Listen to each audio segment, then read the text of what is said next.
Ang sakit ko kasi ayaw ko na ibandera. I do not want praises. I do not want adulation. Hindi ako sanay sa ganon. Hindi ako kagaya na magdala ng media tapos ipapapublish. Not my style.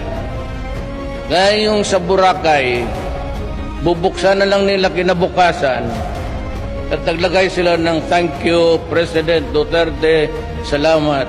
Sabi ko, hindi ako pupunta dyan at tanggalin ninyo yan. Sabi ko, huwag ninyo akong purihin kasi bayad na ako. Tapos na. Bayad na. I'm paid for.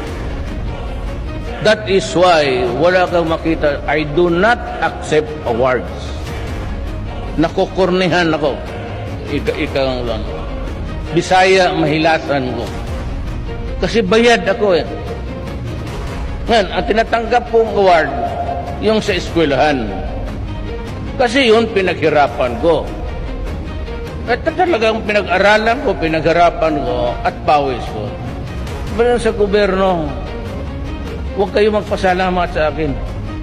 Hindi ko lupa, trabaho ko naman.